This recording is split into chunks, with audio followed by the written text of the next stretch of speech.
ایک ہے نا کہ جب حرام چیز کوئی مردار ہے کسی جگہ پڑا ہوا، وہ حرام قطعی ہے، لیکن کوئی ایسا شخص ہے کہ جس کو اگر اس کو لقمہ نہ گیا اس کے اندر اس کی موت واقع ہو جائے گی، تو اس کو اس میں سے کھانے کی اجازت ہے۔ اس کو ہمارے ہاں یہ کہتے ہیں کہ جی حلال ہو گیا، وہ حلال نہیں ہوا، وہ اس شخص کے لیے جائز ہو گیا۔ حلال ہونا تو پھر سب کے لیے ہونا ہے، وہ جائز صرف اس کے لیے ہوا جس کی وہ اس وقت ضرورت یا حاجت ہے۔ حلال ہونے کا مطلب ہے کہ اس کی حیت بدل گئی، حیت نہیں بدلی، اس کی حرمت نہیں بدلی۔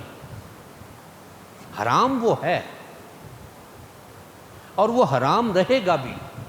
کہ یہ دین اسلام کے قواعد نے اس کو حرام قرار دیا،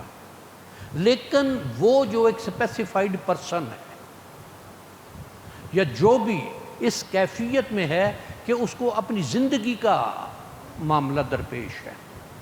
تو اس کے لیے وہ جائز ہو جائے گا۔